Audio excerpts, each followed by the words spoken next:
तो आज का क्लास में हम लोग हेटरोट्रोपिक न्यूट्रिशन से स्टार्ट करेगा, बट लास्ट क्लास हम लोग ऑटोट्रोपिक पढ़ा था।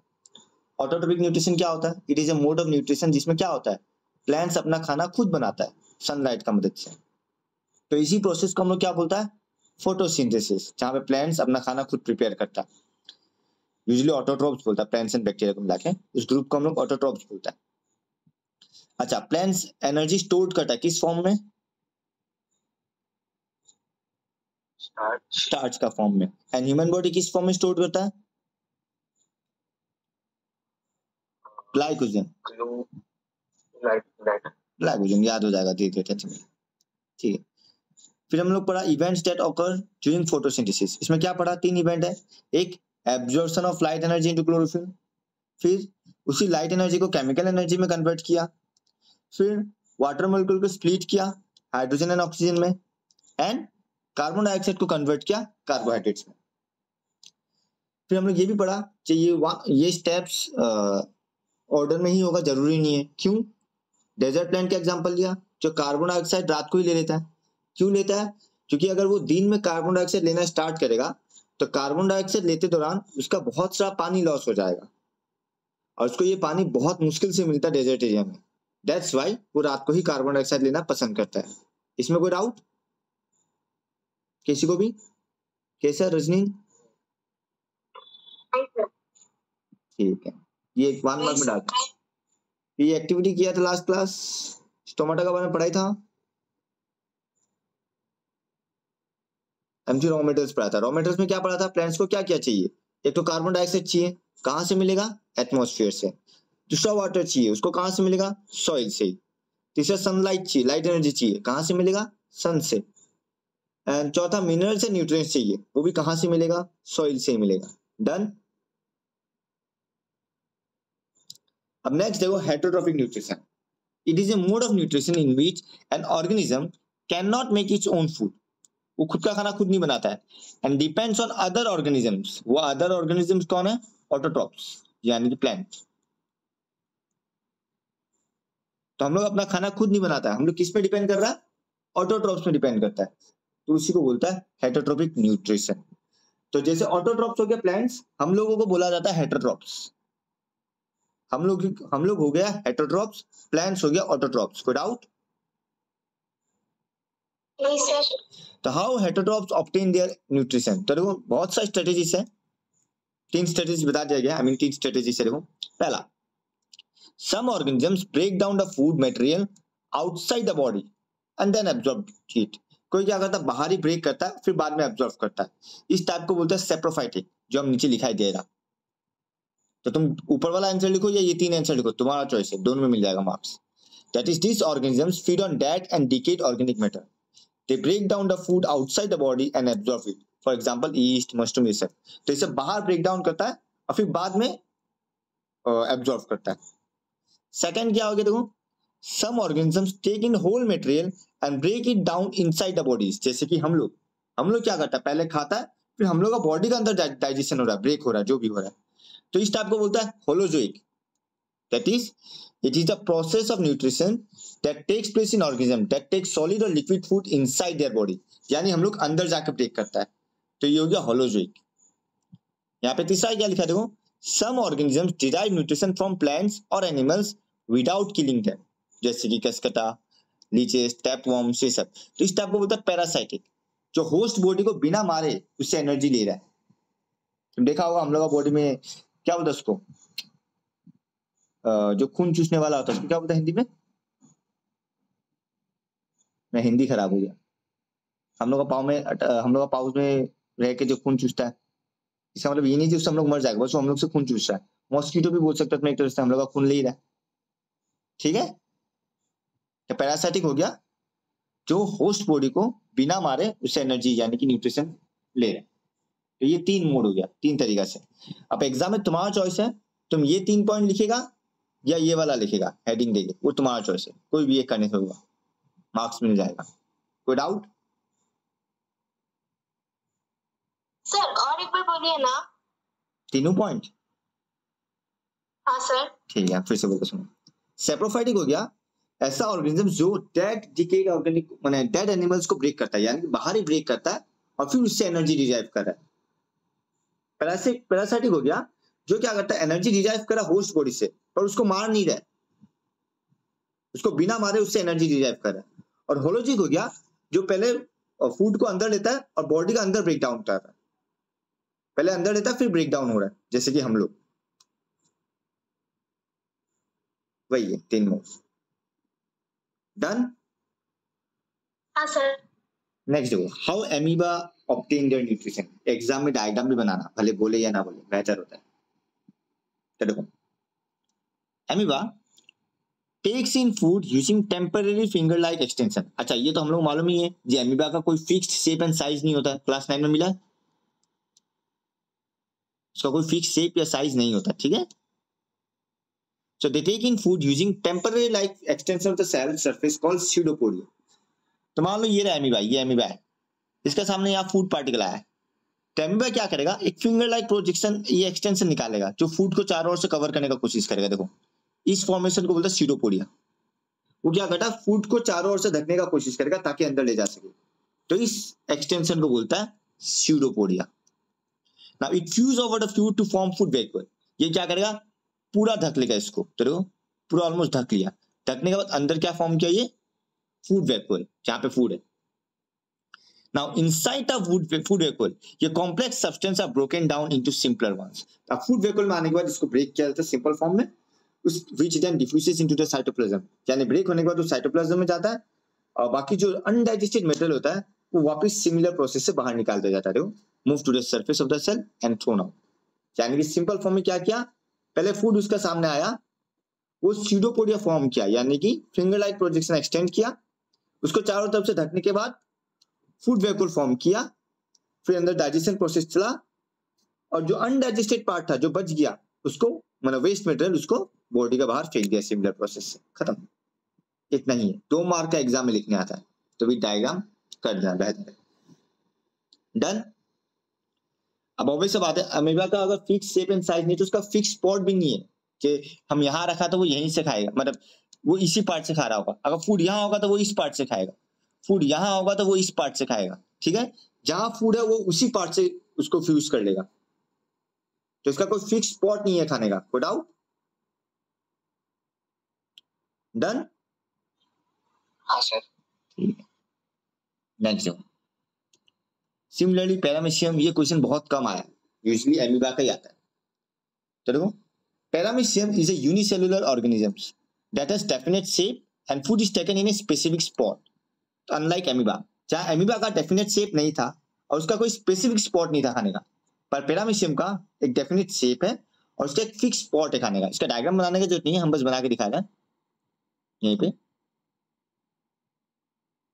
कुछ इस तरह का होगा, तो उसका एक फिक्स स्पॉट है खाने का। मान लो यही वाला पार्ट है, ये वाला पार्ट है खाने का, मान लो।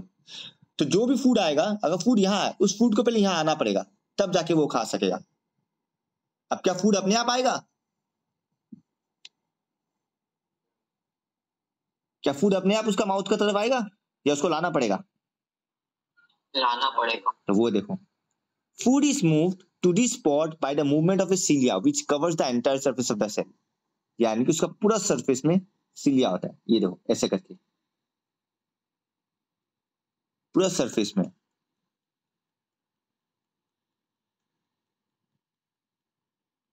तो ये फूड क्या होता है, सिलिया के साथ अटैच्ड होता है, और सिलिया इसको मूव करके ये स्पॉट में लाता है ताकि वो खा सके।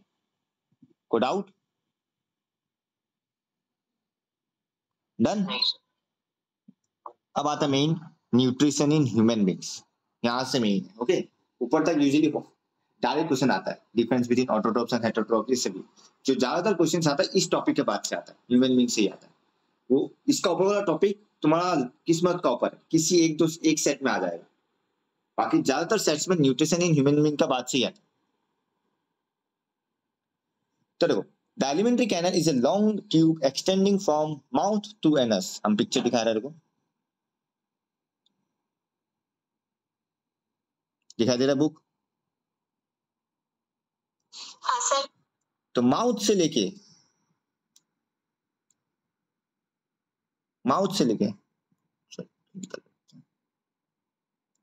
माउथ से लेके ये जो लॉन्ग ट्यूब फॉर्म करेगा ऐसे करके, ये पूरा लंबा ट्यूब को बोलता है एलिमेंट्री कैनल, यानी कि ये एक पूरा पार्ट है, पूरा लंबा पार्ट है। तो इस एलिमेंट्री कैनल के अंदर क्या क्या है देखो, ये माउथ है, एसोफेगस है, स्टोमक है, स्मॉल इंटेस्टाइन है, लार्ज इंटेस्टाइन है, और उसका जो हम लोग का वेस्ट निकलने का पार्ट है एनस है। तो यानी कि माउथ से लेके एनस तक जो भी कनेक्टिविटी है उसी को हम लोग एलिमेंट्री कैनल बोलता है। Done. That means the alimentary canal is a long tube extending from mouth to anus. Clear? हाँ सर। आगे बढ़े हम। तुम देख सकता है ये मुंह बना दे, इसको क्या बोलता है, माउथ, उसका फूड पाइप, फिर स्टोमक, फिर स्मॉल इंटेस्टाइन, फिर लार्ज इंटेस्टाइन, फिर एनस। को डाउट? तो हम लोग शुरुआत माउथ से करता है, डाइजेशन इन माउथ। तो सबसे पहला काम, जब भी तुम रोटी या चावल खाता है तुम क्या करता है? जब भी चावल या रोटी खाता है क्या करता है तुम? चबाता है, यानी कि जो भी तुम खा रहे हो उसको छोटा छोटा टुकड़ा में डिवाइड करता है। तो देखो, the digestion in human body starts from the mouth, the teeth crushes the food into small particles. ठीक है, यानी कि हम लोग दांत क्या करता है, फूड को स्मॉल पार्टिकल्स में क्रश करता है। Now the salivary gland present in mouth, ये मैंने लिखा, हाँ ये ठीक करना, भर भर होना पड़ता है, ये काट के सही कर लो। The salivary gland present in mouth secretes a fluid called saliva.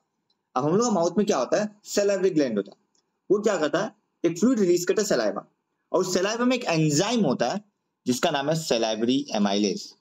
इसका एक और नाम है टाइलिन, PTYALIN। ये क्या करता है देखो, it breaks down complex starch to give simple sugar. तो हम लोग फूड में जो स्टार्च है उसको ब्रेक करके सिंपल शुगर में कन्वर्ट करता है। तो हम लोग माउथ में क्या होता है, फिर से बताया दो। सबसे पहला काम, हम लोग का टीथ क्या करता है, फूड को स्मॉल पार्टिकल्स में डिवाइड करता है। उसके बाद आता है सलाइवरी ग्लैंड का रोल, वो क्या करता है, एक फ्लूइड रिलीज करता है जिसका नाम है सलाइवा, यानी कि थूक, हम लोग का थूक, हम लोग का माउथ में जो पानी आता है थूक। उस सलाइवा में एक एंजाइम होता है जिसका नाम है सलाइवरी एमाइलेज, जिसको हम लोग टाइलिन भी बोलता है। ये क्या करता है, ये फूड में जो कॉम्प्लेक्स स्टार्च है उसको ब्रेक करके सिंपल शुगर में कन्वर्ट करता है, यानी कि सिंपल सब्सटेंस में कन्वर्ट करता है। उसके बाद the food is mixed thoroughly with saliva and moved around the mouth while chewing by the tongue. तो वही कर रहा है हम लोग क्या कर रहा है, दांत से पूरा रोटेट कर रहा है, पूरा मिक्स कर रहा है रोटी या जो भी चीज हम लोग खा रहे हैं। Done, good out. और उसके बाद ही उसको हम लोग फूड पाइप यानी कि अपना गला का नीचे उतारता है पुश करके। तो माउथ का डाइजेशन क्लियर है? डन। किसी को डाउट माउथ का डाइजेशन में? नहीं सर। नहीं सर। ठीक है, उसके बाद क्या आएगा? कोई बात नहीं, हम फिर से बताया था डाइजेशन इन माउथ। ठीक है, सुनो, एलिमेंट्री कैनल क्या है, हम लोग का माउथ से लेके एनस तक, एलिमेंट्री कैनल क्या, हम लोग का माउथ से लेके एनस तक जो लॉन्ग ट्यूब है कंप्लीटली, उसको एलिमेंट्री कैनल होता है। तो माउथ से लेके क्या क्या है, फूड पाइप है, स्टोमक है, स्मॉल इंटेस्टाइन है, लार्ज इंटेस्टाइन है, फिर एनस तक कनेक्ट कर रहा है। तो इस लॉन्ग ट्यूब को बोलता है एलिमेंट्री कैनल। कोई डाउट? नहीं सर, नहीं। ठीक है, तो हम लोग का जो डाइजेशन शुरू होता है वो था माउथ से। जो तुम स्टार्टिंग में 10 मिनट्स मिस किया वो रिकॉर्डिंग में देख लेना, फिर भी नहीं समझ आता तो हम बता देगा। ठीक है? ठीक है सर, देख लेगा। तो digestion in human body starts from the mouth, यानी हम लोग का डाइजेशन शुरुआत माउथ से ही होता है। हम लोग सबसे पहले क्या करता है, जो भी हम लोग खाना खा रहा है उसको स्मॉल स्मॉल पीस में डिवाइड करता है। तो the teeth crushes the food into small particles. अब यहाँ पे मेन रोल आता है सलाइवरी ग्लैंड जो हम लोग का माउथ में प्रेजेंट है। वो क्या करता है, एक फ्लूइड रिलीज करता है जिसका नाम है सलाइवा, यानी कि थूक। उस सलाइवा में क्या होता है, एक एंजाइम होता है जिसका नाम है सलाइवरी एमाइलेज। सलाइवरी एमाइलेज का एक और नाम है टाइलिन। ये बुक में मेंशन नहीं है पर ध्यान रखो, कोई प्रॉब्लम नहीं। सलाइवरी एमाइलेज का एक और नाम है टाइलिन। तो salivary amylase breaks down complex starch to give simple sugar. तो सलाइवरी एमाइलेज क्या करता है, उस कॉम्प्लेक्स स्टार्च को सिंपल सब्सटेंस में ब्रेक करता है। तो ये हो गया हम लोग का माउथ का काम। तो माउथ में क्या हो गया, जिस कॉम्प्लेक्स स्टार्च सिंपल शुगर में कन्वर्ट हो गया। उसी दौरान हम लोग अपना माउथ में पूरा फूड को थोड़ी मिक्स करता है सलाइवा के थ्रू और टंग के थ्रू। तो टंग के मदद से पूरा फूड को ऐसे मिक्स करता है जब पूरा सलाइवा के साथ मिक्स हो जाए, ताकि कंप्लीटली कन्वर्ट किया जा सके। तो वो थोड़ी माउथ से हम लोग करते रहता है टंग का मदद से। तो इतना ही हम समझाया। कोई डाउट? नहीं सर नहीं। नेक्स्ट आता है डाइजेशन इन स्टमक। अब बीच में आ गया फूड पाइप। फूड पाइप क्या होता है? जो स्टमक और माउथ को कनेक्ट कर रहा है, यानी कि फूड पाइप के थ्रू वो खाना स्टमक तक पहुंचता है। कोई डाउट? नहीं। स्क्रीन दिखा दे रहा है पीडीएफ। तो खाना हम लोग खा लिया, हाँ। खाने के बाद इसको गला से नीचे उतारना पड़ेगा नहीं पड़ेगा? कैसे उतारेगा? कैसे उतारता तुम लोग? पानी को छोड़ो, वैसे नहीं, बिना पानी पिए कैसे उतारता? घुटता है गले को। हाँ एग्जैक्टली, हम दिखा रहा तुम लोग देखना। मेरा मेरा कैमरा ऑन दिख रहा है?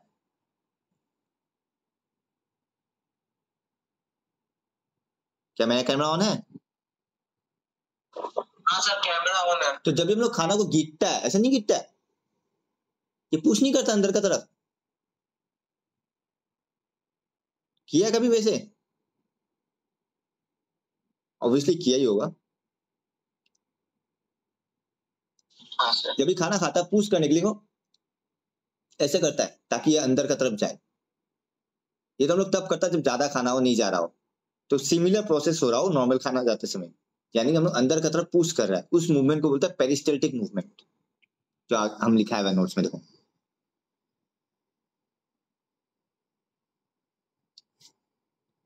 देखो, the lining of alimentary canal has muscles that contracts rhythmically in order to push the food forward. यानी कि हम लोग का गट्स में, गला का साइड में वो कॉन्ट्रैक्ट एंड रिलैक्स होते रहता है ताकि फूड को आगे पुश कर सके। तो it occurs all along the gut. तो इसी मूवमेंट को बोलता है पेरिस्टल्टिक मूवमेंट। डन? तो हम लोग जो करता है वो हम लोग अपना मर्जी से करता है, अगर ज्यादा खाना हो जाए या कोई अटक जाए खाना, अगर अंदर नहीं जा रहा हो। अदरवाइज यूजुअली ये इनवॉलंटरी है, जो अपने आप ही अंदर जाता है। तुम थोड़ा सा खाना खाओ वो अंदर चला जाएगा, वो मसल्स कॉन्ट्रैक्ट या रिलैक्स होता है ताकि खाना अंदर जा सके। पर अगर कभी खाना ज्यादा हो जाता है या कभी नहीं जा पा रहा हो तो हम लोग वॉलंटरीली अंदर हम लोग पुश करता है उसको। तो उसी मूवमेंट को पेरिस्टल्टिक मूवमेंट बोला जाता है। कोई डाउट? नहीं सर नहीं। तब फूड पाइप का भी खत्म, जो फूड पाइप के थ्रू खाना स्टोमक में आ चुका। तो माउथ और फूड पाइप। कोई डाउट? नहीं सर। देखो डाइजेशन का एग्जाम में क्वेश्चन आता है, ज्यादातर फंक्शंस लिखने आता है, इसको एक्सप्लेन करने कम ही आता है, पर किसी किसी में एक्सप्लेन करने दे सकता है, कभी कभी 5 मार्क्स में डाल सकता है। और ज्यादातर केसेस में चांस है फंक्शन से पूछेगा सीधा, किसी एक दो सेट में ही है जहां इलाबोरेट करने देगा। अब देखो, from mouth the food is taken into stomach through food pipe. Food pipe का दूसरा नाम है एसोफेगस। अब जैसे कि माउथ में सैलाइवरी ग्लैंड था, स्टोमक में कौन सा ग्लैंड है? Gastric gland. ठीक है, स्टोमक का याद रखना आसान है, क्यों? हम लोग कुछ भी उल्टा उल्टा खा लेता है तो हम लोग को गैस हो जाता है, तो गैस फॉर गैस्ट्रिक ग्लैंड। ठीक है, तो स्टोमक में कौन सा ग्लैंड प्रेजेंट है? Gastric gland. It is present in the walls of the stomach that releases three juice, namely HCl, pepsin and mucus. तो हम लोग का जो गैस्ट्रिक ग्लैंड है कहाँ प्रेजेंट है? स्टोमक का इनर वॉल में, और ये तीन जूस रिलीज करता है, HCl, पेप्सिन एंड म्यूकस। देखो HCl creates an acidic medium to facilitate the action of enzyme pepsin। तो HCl क्या करता है? फूड को एसिडिक बना देता है ताकि पेप्सिन अपना काम कर सके। पेप्सिन क्या करेगा? प्रोटीन डाइजेस्ट करेगा। तो pepsin is a protein digesting enzyme. तो HCl का काम हुआ एसिडिक बनाना, पेप्सिन का काम हुआ प्रोटीन डाइजेस्ट करना। अब म्यूकस क्या करता है? अब देखो HCl तो एसिड है, तो स्टमक को प्रोटेक्ट करना जरूरी है। तो mucus protect the inner lining of stomach from the action of acid under normal condition. तो म्यूकस क्या करता है? स्टोमक का इनर लाइनिंग को एसिड के एक्शन से प्रोटेक्ट करता है। कोई डाउट? हम फिर से रिपीट करता है, HCl क्या करता है? फूड को एसिडिक बनाता है ताकि पेप्सिन अपना काम कर सके। पेप्सिन क्या करता है? वो प्रोटीन डाइजेस्ट करता है। और म्यूकस क्या करता है? स्टोमक का इनर लाइनिंग को HCl से बचाता है। खत्म, एज सिंपल एज दैट। कोई डाउट किसी को भी? नहीं सर। रजनीन, कृतार्थी, कृष्णा? हाँ सर। हाँ सर। कृतार्थी ओके ना? हाँ। वो कृतार्थी का वॉइस नहीं आया। हाँ सर। केसर कोई डाउट? हाँ सर। नहीं सर। निशु तुमको? नहीं भैया। कार्तिक कल क्या हुआ? कल तुम आया नहीं?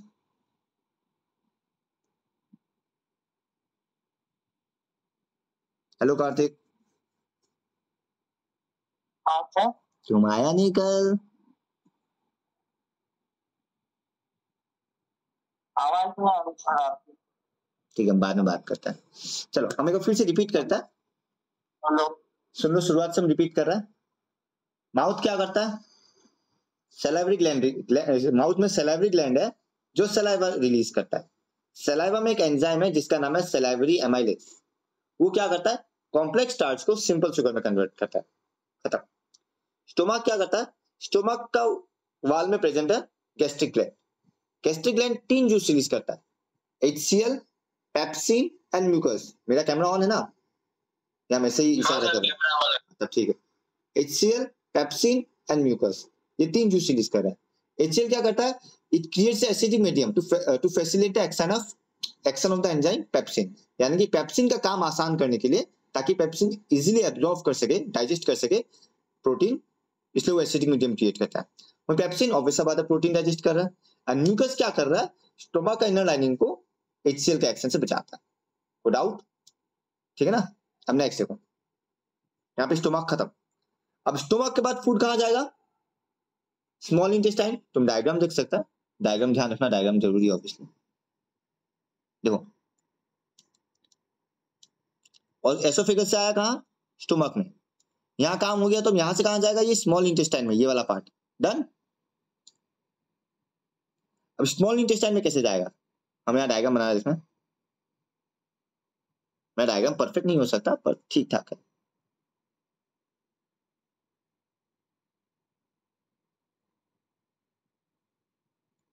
ये है जो भी है, ठीक है। यहां से हम लोग का स्मॉल इंटेस्टाइन शुरू हो जाता है, ठीक है। तुम लोग आई ड्रॉप्स देखा है? आई ड्रॉप्स क्या, आई ड्रॉप्स कैसे डालता है तुम लोग? आंखों में अगर आई ड्रॉप डालना हो क्या करता है? एक बार में पूरा डालता है या ड्रॉप ड्रॉप डालता है?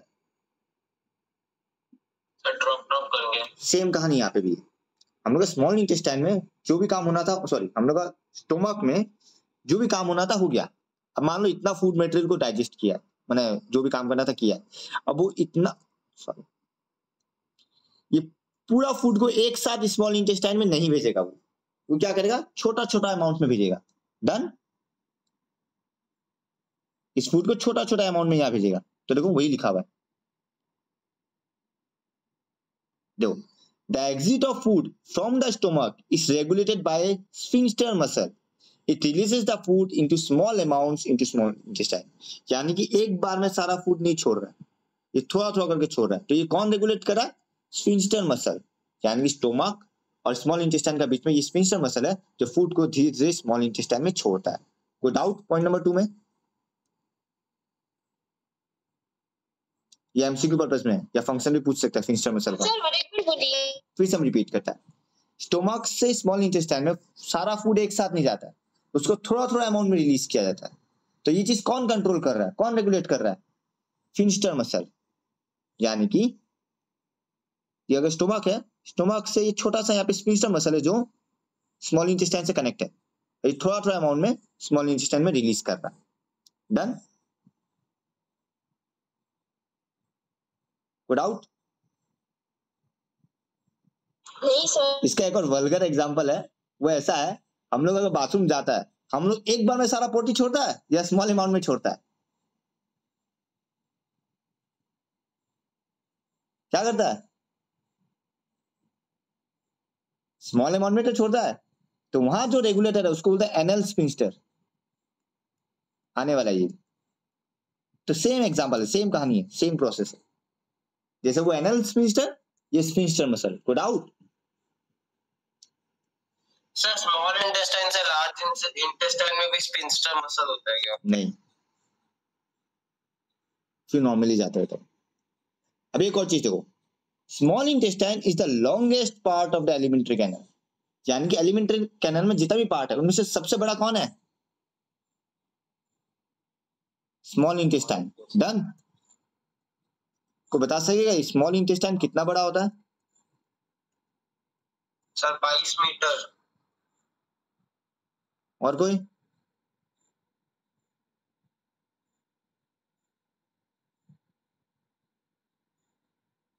कितना बड़ा होता है स्मॉल इंटेस्टाइन? कौन बता सकेगा?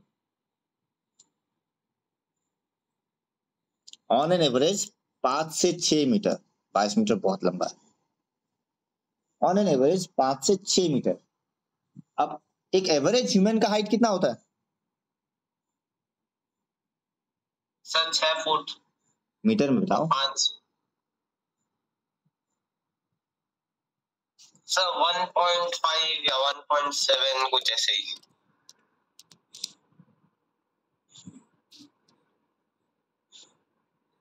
होता है 1.7 मीटर तक। 1.7 मीटर फिर भी लंबा ही होता है। 1.5 टू 1.7 मीटर। पर हम लोग का स्मॉल इंटेस्टाइन है 5.5 मीटर, मतलब ऑलमोस्ट 3-4 गुना बड़ा है ना। तो हम लोग का बॉडी का अंदर जो स्मॉल इंटेस्टाइन है वो हम लोग से भी 4 गुना बड़ा है। तो सोचो कितना कॉम्पैक्ट स्पेस में उसको डाला जाता है। एक लंबा रस्सी को तुमको अगर छोटा सा जगह में डालना है तो पूरा ऐसे कंप्रेस करके डालेगा नहीं डालेगा? तो यानी कि पूरा कॉम्पैक्ट स्पेस में इसको डाला गया है, इतना लंबा स्मॉल इंटेस्टाइन को। डाउट? क्लियर? नहीं सर। नहीं सर में क्लियर नहीं है या क्लियर है?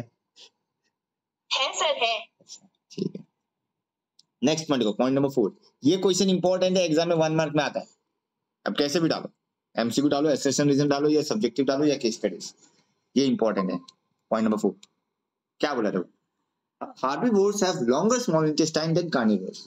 तो हार्बीवोर्स का स्मॉल इंटेस्टाइन थोड़ा लंबा होता है कार्निवोर्स के मुकाबले। क्यों? देखो, because herbivores eat grass that contains cellulose and takes longer time to digest. यानी कि हार्बीवोर्स जैसे कि काऊ, ये लोग जब घास खाता है, घास को डाइजेस्ट होने में टाइम लगता है। अब उसको डाइजेस्ट होने में टाइम लग रहा है तो उसको लंबा ट्रेवल करना पड़ेगा नहीं पड़ेगा ताकि कंप्लीटली डाइजेस्ट हो? अगर घास को डाइजेस्ट होने में टाइम लग रहा है तो उसको लंबा ट्रेवल करना पड़ेगा ताकि पूरा का पूरा डाइजेस्ट हो जाए। तो लंबा ट्रेवल करना पड़ेगा मतलब क्या? उसका लंबा स्मॉल इंटेस्टाइन होना पड़ेगा। वहीं दूसरा और कार्निवर्स जैसे कि टाइगर, लायन, ये लोग मीट खाता है और meat is easier to digest, इसलिए इन लोगों को लंबा स्मॉल इंटेस्टाइन नहीं चाहिए। कोई डाउट? हम फिर से रिपीट करता है। हार्बीवोर्स ये लोग घास खाता है और घास में होता है सेलुलोज जिसको डाइजेस्ट करना मुश्किल है, मतलब टाइम लगता है, मुश्किल नहीं, टाइम लगता है डाइजेस्ट करने में। तो अगर उसको डाइजेस्ट होने में टाइम लग रहा है तो उसको लंबा ट्रेवल करना पड़ेगा ताकि डाइजेस्ट हो जाए कंप्लीटली। तो लंबा ट्रेवल करना पड़ेगा मतलब लंबा स्मॉल इंटेस्टाइन होना पड़ेगा, बिकॉज डाइजेशन वहीं हो रहा है, कंप्लीट डाइजेशन स्मॉल इंटेस्टाइन में ही होता है। तो लंबा ट्रेवल करना पड़ेगा एंड हेंस स्मॉल इंटेस्टाइन को लंबा होना ही पड़ेगा इन केस ऑफ हार्बीवोर्स। पर कार्निवोर्स लोग मीट खाता है और मीट इजीली डाइजेस्ट हो जाता है, सो उन लोग के लिए स्मॉल इंटेस्टाइन स्मॉल ही होता है। कोई डाउट किसी को भी? ये इंपॉर्टेंट है, सेवा सीबीसी दोनों के लिए 1 मार्क में डालता है। आगे बढ़े हम। Done? Done sir, done done. ठीक है कुशल, ठीक है ना? हाँ सर। कुछ भी सुनाई ना दिया हो तो मुझे दोबारा बोलना, हम दोबारा रिपीट कर देना। अब आता डाइजेशन इन नहीं स्मॉल सर, इंटेस्टाइन। अटक गया था बस। वही बोल रहा, इसलिए तुम लेफ्ट हुआ था ना, इसलिए हम बोला जब बाई चांस वापस आते हैं कुछ मिस हुआ हो तो बोलो। अब देखो, नहीं सर, एक्चुअली आप रिपीट ही कर रहे थे वो चीज को, तो इसलिए हम रिपीट करते थे बार बार ताकि कुछ भी हो तो प्रॉब्लम ना हो। The small intestine receives food from the stomach in small amount, regulated by sphincter muscle. ये हम ऊपर बताया गया। स्मॉल इंटेस्टाइन, मेरा शब्द लड़खड़ा गया। स्मॉल इंटेस्टाइन को स्टोमक से फूड मिलता है छोटा छोटा अमाउंट में, और ये कौन रेगुलेट कर रहा है? स्फिंक्टर मसल, जो ऊपर हम बता चुका। अब देखो, complete digestion of carbohydrates, proteins and fats takes place in small intestine. यानी कि कार्बोहाइड्रेट्स, प्रोटीन्स और फैट्स कंप्लीटली स्मॉल इंटेस्टाइन में डाइजेस्ट हो जाता है। तो ये एग्जाम में एमसीक्यू में पूछता है, तो आंसर होगा स्मॉल इंटेस्टाइन।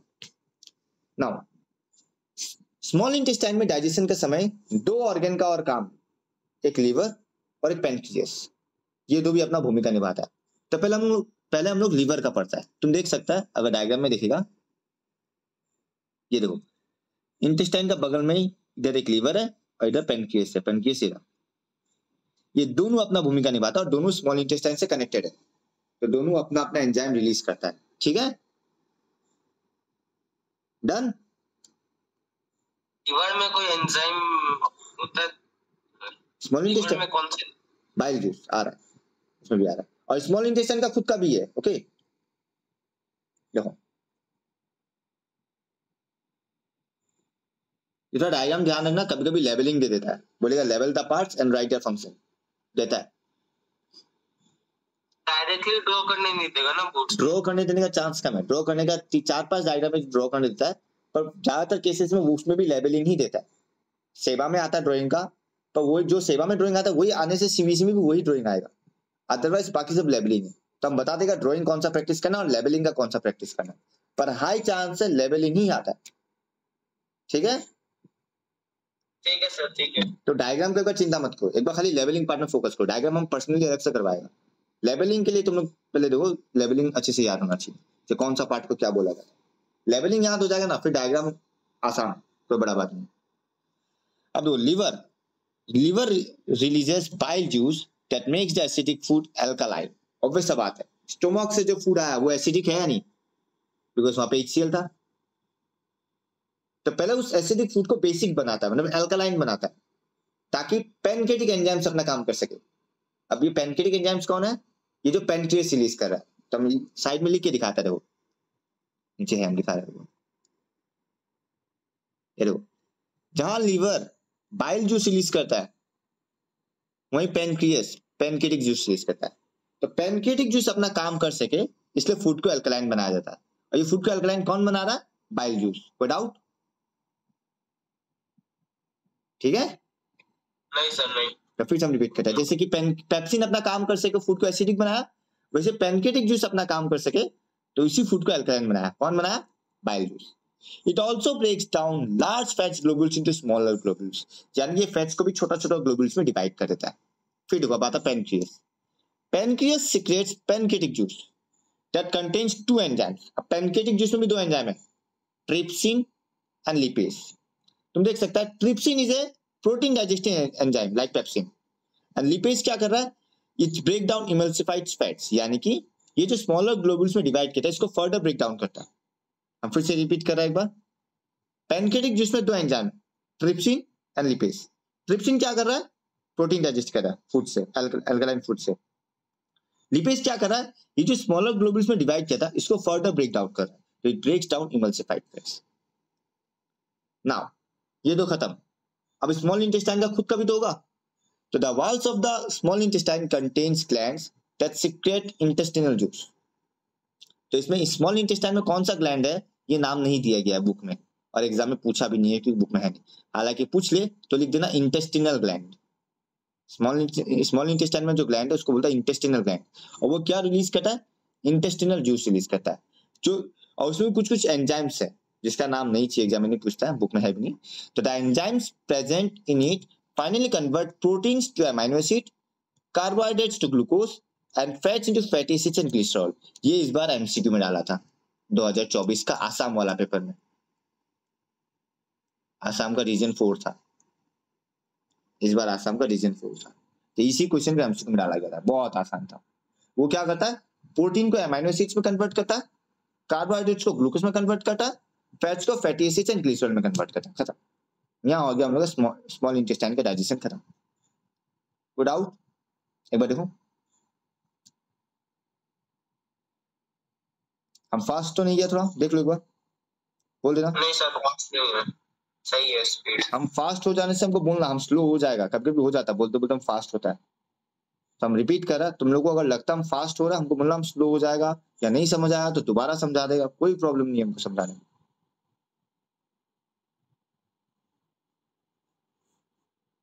इतना तक ठीक है सबका, एक बार चेक कर लो।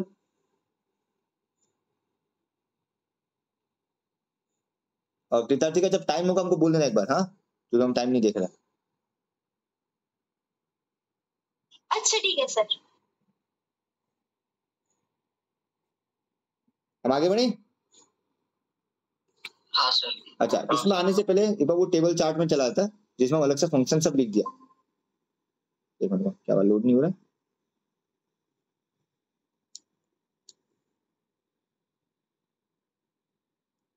हाँ ये देखो, सैलिवरी ग्लैंड माउथ में क्या सीक्रेट करता है, उसका function same. Gastric gland stomach में HCl, पेप्सिन, म्यूकस, फंक्शन हम अलग से भी लिख दिया ताकि तुम्हें कोई प्रॉब्लम ना हो बाहर करने में।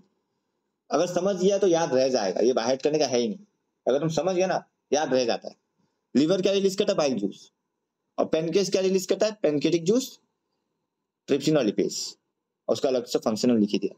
फिर इंटेस्टिनल ग्लैंड स्मॉल इंटेस्टाइन में, वो इंटेस्टिनल जूस और उसका फंक्शन खत्म। कोई डाउट? पेनक्रियास और लिवर खुद एक ग्लैंड है। हाँ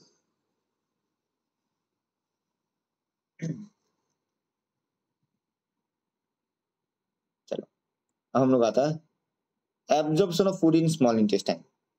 अब चलो फूड तो डाइजेस्ट हो चुका, अब उस फूड को सेल्स तक पहुंचाना पड़ेगा, नहीं पहुंचाना पड़ेगा? तो digested food is taken up by the walls of the small intestine. A finger-like projection called villi is present in the inner lining of the small intestine. अब विली क्या हम तुमको दिखाता रुको, हम कहाँ बना के दिखाएं, जगह ही नहीं दी।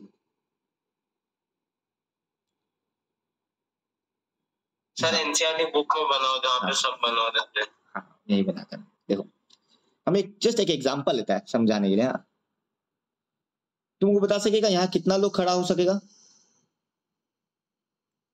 3 4 5 6 7 8 9 10। तो ये जो कर्व बना है इसमें कितना लोग खड़ा हुआ? 10 लोग खड़ा हुआ।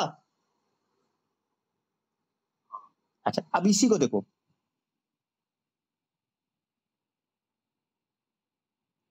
अब देखो 1 2 3 4 5 6 7 8 9 10 11 12 काउंट करने की जरूरत नहीं, तुमको पता चल रहा है जो ज्यादा लोग खड़ा हो सकेगा। हाँ सर हाँ ज्यादा लोग इसी फिंगर लाइक प्रोजेक्शन को विली बोलता है, जो एरिया बढ़ा दिया एब्जॉर्प्शन के लिए। ये एरिया बढ़ा दिया एब्जॉर्प्शन के लिए, increases surface area for absorption. तुमको यही मिलेगा नोट्स में। देखो it is a finger like projection called villi, जो हम लोग का स्मॉल इंटेस्टाइन का इनर लाइनिंग में प्रेजेंट है। पहला फंक्शन क्या देखो, it increases the surface area for absorption. समझ गया कैसे एरिया इंक्रीज किया? कोई डाउट? डन? हाँ सर डन। सेकंड, हाँ सर यही villi they are richly supplied with blood vessels, और ये ब्लड वेसल्स से क्या करा, obviously it takes the absorb food to each and every cell of the body. यानी कि ब्लड वेसल्स की मदद से, यानी ब्लड की मदद से ये सारा फूड हम लोग का बॉडी का हर एक सेल्स तक पहुंच जाता है। तो इस तरह से एब्जॉर्ब फूड पूरा बॉडी तक पहुंचाया जाता है। कोई डाउट? तो विली का 2 फंक्शन हम लिख दिया। फिर आता डाइजेशन इन लार्ज इंटेस्टाइन। देखो अब जितना एब्जॉर्ब होना था हो गया, अब जो बच गया, जो एब्जॉर्ब नहीं हुआ, अनडाइजेस्टेड फूड जो वेस्ट बन के बाहर निकलेगा। देखो the unabsorb food is sent to large intestine where each wall absorb more water from this material। यानी कि अब लार्ज इंटेस्टाइन क्या करता है, बचा कुचा फूड में भी जितना पानी हो सकता है एब्जॉर्ब कर लेता है, and the rest of the material is removed from the body by NS. और बाकी बचा हुआ चीज को हम लोग का बॉडी से निकाल दिया जाता है एनएस के थ्रू, सॉलिड का फॉर्म में डेफिनेटली। और ये कौन रेगुलेट कर रहा है? एनल स्फिंक्टर, जो हम बताया था थोड़ा देर। तो इसमें भी एक बार में सारा नहीं निकलता है, ये भी स्मॉल अमाउंट में निकलता है, कहानी वही। तो the exit of this waste material is regulated by anal sphincter. खत्म। कोई डाउट? क्या आगे बढ़ सकता है? हाँ सर। कल हम यही बोला था डाइजेशन खत्म हो जाएगा आज, हो भी गया। देखो difference between autotrophic and heterotrophic हम लिख भी दिया, क्वेश्चन हुआ। तो in this mode autotrophs prepare their own food. Heterotrophic में क्या लिखेगा? It depends on autotroph. Autotrophic में क्लोरोफिल चाहिए, हेटरो में chlorophyll is not necessary. Autotrophic क्या होता है? It is seen in some bacteria and all green plants. जबकि हेटरोट्रोफिक किसमें होता है? Animals and fungi. Number 2 question क्या पढ़ो तो? को किताब निकालना होगा एक बार। बुक खोल के रखा करो रे, हम बोलना भूल गया होगा। बुक हमेशा सामने खोल के रखना, बुक हमेशा खोल के रखना। Where do plants get each of the raw materials required for photosynthesis? Already इसका आंसर हम ऊपर लिखा चुका है, याद है? कार्बन डाइऑक्साइड कहां से मिलता है? एटमॉस्फेयर से। नहीं लिखा है? वाटर सॉइल से। लाइट एनर्जी सनलाइट से। लिखा है नहीं लिखा है? सर आपने उससे सॉइल से ही मिलता है। वही लिखना है तुमको, ये वही लिखा है, देखो ये वही लिखा है। फिर क्या बोला? नेक्स्ट क्वेश्चन है what is the role of acid in our stomach? यानी कि एसिड HCl तो it creates an acidic medium to facilitate action of enzyme pepsin, वही लिखा। नेक्स्ट क्वेश्चन क्या पूछा, what is the function of digestive enzymes. अब हम लोग का पूरा डाइजेशन प्रोसेस में बहुत सारा डाइजेस्टिव एंजाइम्स है, या तो अगर 3-4 मार्क्स है तो सबका लिखो सेपरेटली, 1 मार्क है तो हम कंबाइन कर दिया। They break the complex food into simple ones so that they can be easily absorbed by the blood and transport to all cells of the body. इसको एक समराइज फॉर्म में लिख दिया फॉर 1 मार्क। तो अगर 3 marks में डालता है तो सबका लिखना है, पर ऑब्वियस सा बात है इसको 3 मार्क्स में नहीं डालेगा, ठीक है। नंबर 5 बोला how is small intestine design to absorb digested food. अभी पढ़ा था उसमें विली है, याद है। The wall of the small intestine has a finger-like projection called villi, which increases the surface area for absorption. Villi is richly supplied with blood vessels that take the absorbed food to all cells of the body. वही लिखा, function से लिखा जो ऊपर समझाया। तो एक बार देख लो, कोई डाउट है यहाँ तक किसी को भी? नेक्स्ट टॉपिक रेस्पिरेशन है। तो न्यूट्रिशन में किसी को भी डाउट? नहीं सर, नहीं है। एक बार थोड़ी देख लो।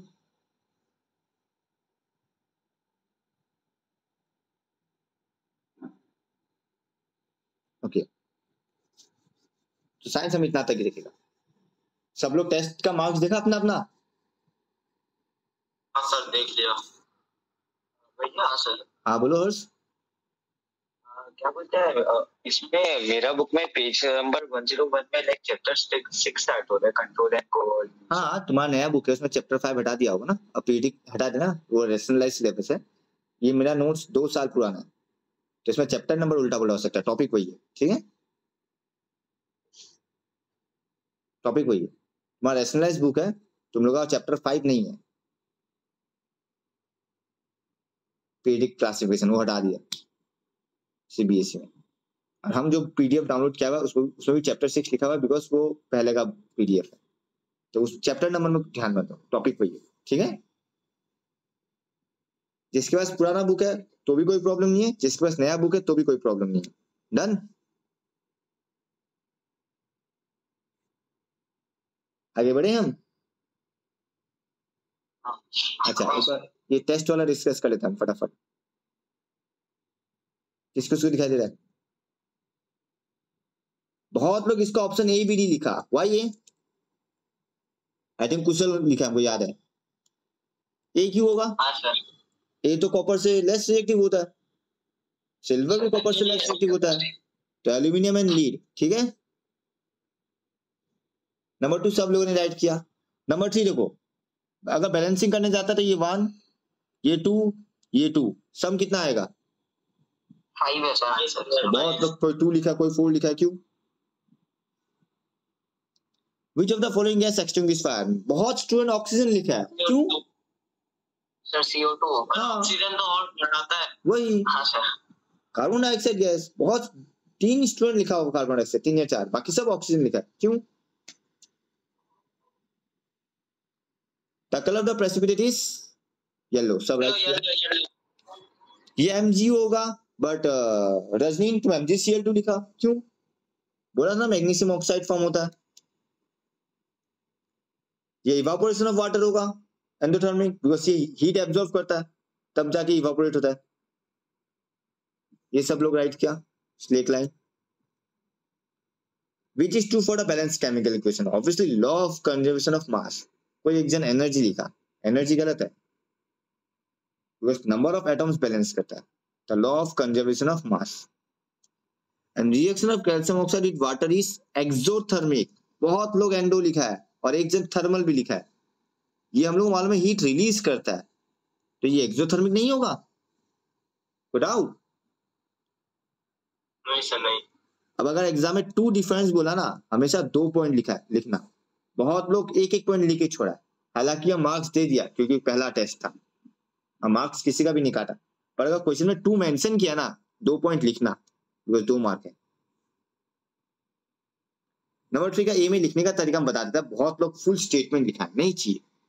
तो में क्या बोला, सिंपली बोला आइडेंटिफाई एक्सो, तो सीधा लिखो X O is magnesium oxide, name its colour and its colour is white, खत्म। कुछ इलाबोरेट नहीं करना है कि कौन किससे रिएक्ट करके क्या बना, और अंडरलाइन करना, खत्म आंसर। फिर give the balance chemical equation, तो लिखो बैलेंस्ड केमिकल इक्वेशन, हेडिंग लिख के अंडरलाइन करो, नीचे लिखो reaction Mg plus O2 plus 2 MgO, खत्म। And what type of reaction, तो number C, type of reaction combination dash combination, खत्म। 3-4 मत लिखो, हम बहुत को देखा कॉम्बिनेशन 3-4 लिख के आगे, नहीं सिर्फ एक ही लिखो, combination reaction, type of reaction dash combination, ये हो गया लिखने का तरीका, टू द पॉइंट, ज्यादा इलाबोरेट मत जाओ अनलेस क्वेश्चन में ना पूछाओ। डन। बैलेंसिंग ऑलमोस्ट बहुत लोगों ने राइट किया है, तो बहुत लोगों ने नाइट्रोजन को सिंपली एन लिखा है, नाइट्रोजन हाइड्रोजन क्लोरीन ये सब डाई एटॉमिक मॉलिक्यूल है, तो ये में से N2 O2 Cl2 ऐसे एग्जिस्ट करता है,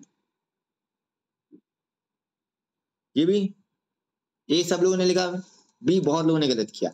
यहाँ पे जब लिखा ये जो रेडिश ब्राउन में कन्वर्ट हुआ है तो वही चेंज इन कलर नहीं होगा, ब्लू कलर डिसअपियर्स और ये रेडिश बन जाता है। And type of reaction obviously displacement, ये राइट किया बहुत लोगों ने।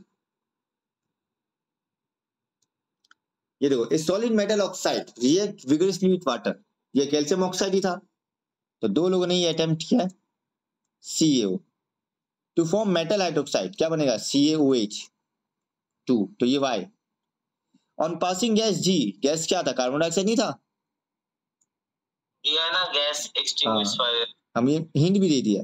ए कंपाउंड Z इज फॉर्म, क्या बनता था, कैल्शियम कार्बोनेट, तो XYG Z मिल गया। Now how we get back X from Z, तो बाय हीटिंग Z, ऐसे लिखना, we get back X from Z by heating Z, by heating Z we can get back X from Z। So write all balanced, ये तीनों का लिखना है, चाहे कैसे X से Y बना, कैसे Y से Z बना और कैसे Z से X बना, तीनों। केसर तुम तीसरा वाला नहीं लिखा था, तीनों लिखना है। डन, विदाउट नहीं सर नहीं, ऑप्शन वाला भी जीता, नंबर ए और बी। कितार्थिक टाइम नहीं बना, ठीक है चलो हम बोलेगा टाइम नहीं बना, तो ये तो डायरेक्टली कंप्लीट था डिस्प्लेसमेंट रिएक्शन, तो ये बनेगा जिंक सल्फेट प्लस कॉपर, ठीक है ना। सेकंड में एक वाटर बनेगा, तो हम हमेशा बोला था NH4 होने से NH3 आता है, OH होने से वाटर आता है, ये याद रखने का ट्रिक है। बच्चा Ba और Cl, तो ये क्या बनेगा BaCl2, बाकी तो बैलेंस ही करना है। विदाउट कॉपर नाइट्रेट, ये लीड नाइट्रेट वाला ही था अगर किसी को याद है, तो कॉपर नाइट्रेट को हीट करने से CuO nitrogen dioxide plus oxygen gas, जहां पे नाइट्रोजन डाइऑक्साइड एक ब्राउन गैस था। डन, ये हाथ हम बनाया, छोड़ो। हालांकि टेस्ट ठीक ही हुआ, प्राची का काफी अच्छा हुआ है, पर जिस चीज का 15 बिलो है ट्राई करो नेक्स्ट टेस्ट में इंप्रूव हो, ट्राई क्यों मतलब करना ही है इंप्रूव, ठीक है, ठीक है रजनी। हाँ सर, हाँ सर। और सोशल में तो तुम क्या ही लिखा है, अगर सोशल का पेपर दिखाएं, आंसर नहीं दिखाएगा, आंसर तो तुम लोग देख लिया होगा, बट बहुत लोग पैराग्राफ में लिखा है, पैराग्राफ अवॉइड करो, पॉइंट वाइज, ठीक है। और हाँ यार सोशल का पेपर क्यों नहीं दिखा है,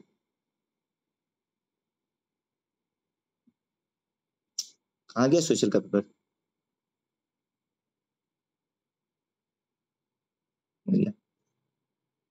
दिखाई दे रहा है। हाँ सर। एक ये question, explain 5 steps taken by French revolutionaries, क्या होगा 5 स्टेप्स, कौन बता सकेगा। उसका फ्रेंच फ्लैग चेंज हुआ से अंदर से ट्राई कलर, हाँ वो सब लिखना पड़ेगा, कोई डाउट है जो वो सब नहीं लिखना पड़ेगा बोल के,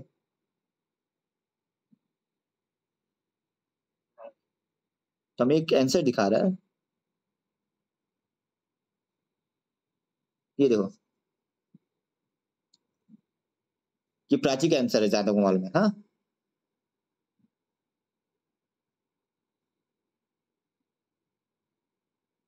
दिखाई दे रहा है ना आंसर, ये जो 5 पॉइंट लिखा कहीं पे भी वो चीज मेंशन्ड है जो 5 स्टेप्स दिया गया है,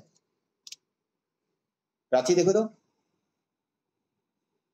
हाँ भैया। वो 5 क्वेश्चन में साफ साफ बोला 5 स्टेप्स बताओ। फ्रेंच रिवॉल्यूशन में कैसे आया वो नहीं पूछा, या फ्रेंच रिवॉल्यूशन में क्या हुआ वो नहीं पूछा।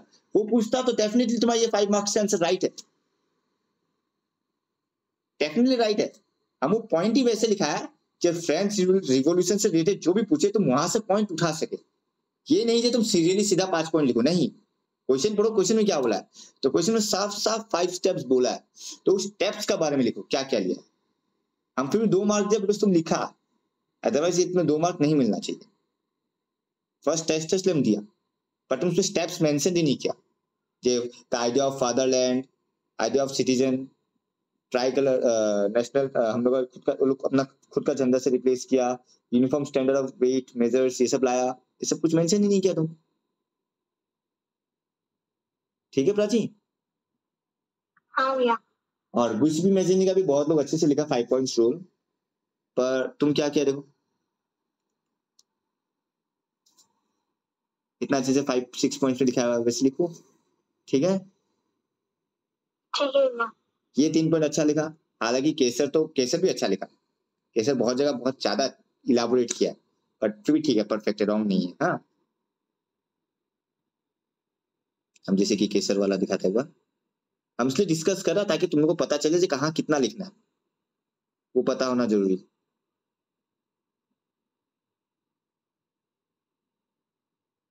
अच्छा कार्तिक, क्वेश्चन नंबरिंग नहीं दिया तुम, क्वेश्चन नंबरिंग में ध्यान देना।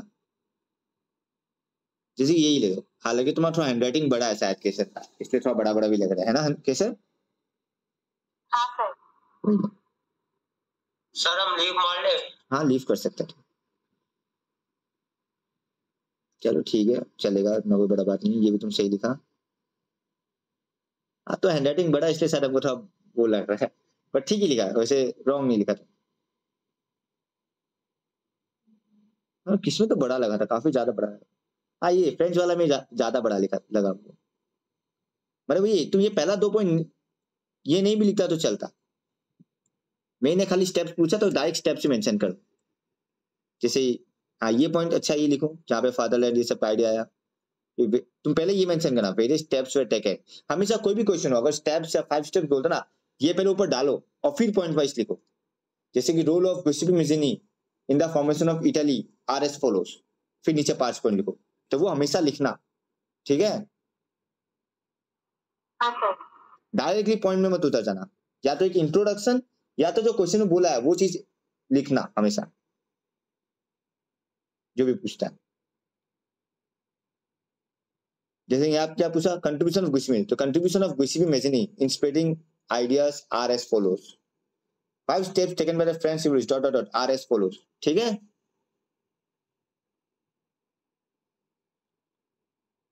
बाकी ठीक है, चलो इतना भी खराब नहीं गया। और एमसीक्यू ऑलमोस्ट सबका राइट हुआ, बट फिर भी हम बोल देता है 1 का नंबर सी है, 2 का नंबर डी है, 3 का स्विट्जरलैंड है, ब्रिटेन नहीं। ओके कुशल? हाँ sir. Britain, Russia, Prussia, Austria, ये 4 कंट्री थे जिसने कलेक्टिवली उसको हराया था नेपोलियन को। 4 नंबर का क्या है, नंबर बी है, ये भी कोई एक जन गलत किया, to liberate the people of Europe from despotism, यही था फ्रेंच का मिशन। ये नंबर ए है, ये ऑब्वियसली गिउसेपे मैज़ीनी है, और ये ऑब्वियसली कौन सा है, right to vote for all adult. कोई डाउट? नहीं। चलो ठीक है, आज इतना ही रखता है।